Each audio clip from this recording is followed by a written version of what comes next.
नमस्कार, आप हैं रोहित के साथ। अब अपने सीमा की सुरक्षा करने के लिए भारत सरकार ने पूरी जद्दोजहद के साथ शुरुआत कर दी है और चारों तरफ से घेरा बनाना शुरू कर दिया है। इसी के तहत भारत की सीमा सुरक्षा को लेकर केंद्र सरकार अब सिर्फ पारंपरिक सैन्य निगरानी तक सीमित नहीं रही। देश की अंतर्राष्ट्रीय सीमाओं पर घुसपैठ, नार्को तस्करी, अवैध निर्माण, फर्जी दस्तावेज नेटवर्क, हवाला फंडिंग और साइबर अपराध जैसे खतरों को देखते हुए गृह मंत्रालय ने एक व्यापक मिशन बॉर्डर रणनीति पर काम करना शुरू कर दिया है। इसी अभियान के तहत केंद्रीय गृह मंत्री अमित शाह राजस्थान की बीकानेर बॉर्डर के बाद अब गुजरात के कच्छ क्षेत्र स्थित हरामी नाला पहुंचे। ये दौरा सिर्फ सीमा चौकियों का निरीक्षण भर नहीं, बल्कि अपने गृह मंत्री का ये दौरा ऐसे समय में हो रहा है जब केंद्र सरकार सीमा सुरक्षा में सुरक्षा, जनसंख्या परिवर्तन, अवैध कब्जों और घुसपैठ के मुद्दों को लेकर राष्ट्रीय सुरक्षा पर सीधे जोर डाल रही है। तो इसी के साथ साथ हम आपको ये भी बताते चलें कि आखिर ये हरामी नाला क्यों इतना संवेदनशील है। गुजरात के भुज स्थित हरामी नाला का दौरा इसलिए भी अहम माना जा रहा है क्योंकि ये इलाका लंबे समय से पाकिस्तान की ओर से घुसपैठ, समुद्री तस्करी और संदिग्ध गतिविधियों का संवेदनशील मार्ग रहा है। हरामी नाला गुजरात के कच्छ क्षेत्र में भारत पाकिस्तान सीमा के पास स्थित एक जटिल समुद्री और दलदली इलाका है। ये लगभग 22 किलोमीटर की लंबी और ज्वारी चैनल है जो अरब सागर और सर्क क्रीक क्षेत्र में जुड़ा हुआ है। इस इलाके की सबसे बड़ी चुनौती इसकी भौगोलिक बनावट है। यहाँ पानी का बहाव, रास्ते और गहराई लगातार बदलते रहते हैं। ज्वार भाटा के कारण कई बार सीमा की निगरानी बेहद मुश्किल हो जाती है। चारों ओर फैले दलदली मैदान, समुद्री कीचड़ और ऊंचे तापमान की वजह से ये क्षेत्र सुरक्षा एजेंसियों के लिए हमेशा चुनौतियों से भरा रहा है।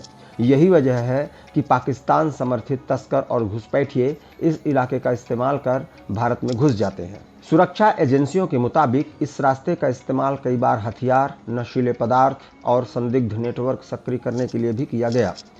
26/11 मुंबई आतंकी हमलों के बाद भी समुद्री सुरक्षा के संदर्भ में इस क्षेत्र की संवेदनशीलता पर खास ध्यान दिया गया था।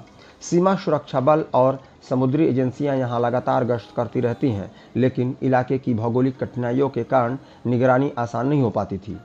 तो चलिए अब हम आपको ये भी बता देते हैं कि आखिर इस हरामी नाले का इतिहास क्या रहा है और ये क्यों इतना अहम है।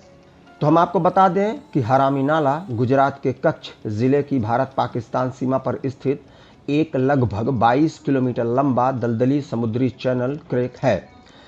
घुसपैठियों, तस्करों और असामाजिक तत्वों के लिए इसका इस्तेमाल करने के कारण इसे स्थानीय स्तर पर नाम दिया गया था। एक्चुअल में इसका कोई संवैधानिक और आधिकारिक नाम हरामी नाला नहीं है। वहाँ के स्थानीय लोगों ने लंबे समय पर यहाँ की स्थिति परिस्थिति को देखते हुए इसे हरामी नाले का नाम दे दिया गया था, यानी कि हरामी नाला एक इसका स्थानीय नाम है। अब हम इसके इतिहास की ओर चलते हैं।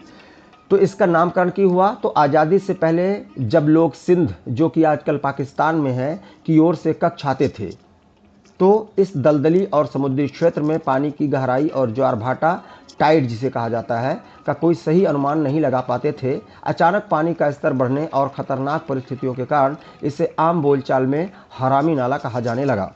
अब इसकी भौगोलिक स्थिति को समझ लीजिए। यह चैनल लगभग 22 किलोमीटर लंबा है। इसमें से लगभग 8 किलोमीटर का हिस्सा पूरी तरह से दलदली है। समुद्र में ज्वार आने से इस जगह की स्थिति लगातार बदलती रहती है।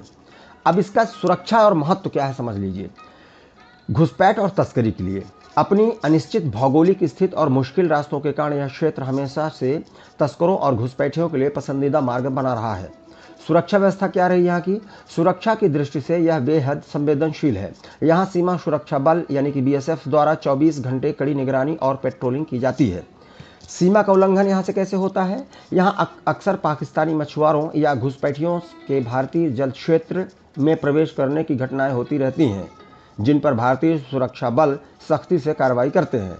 भारत सरकार इस सीमावर्ती इलाके की सुरक्षा की बुनियादी ढांचे के मजबूत करने के लिए लगातार अभियान चला रही है और उसके लिए पूरा फैसला ले ली है। इसी के तहत केंद्रीय गृह मंत्री अमित शाह ने हरामी नाले का दौरा किया है।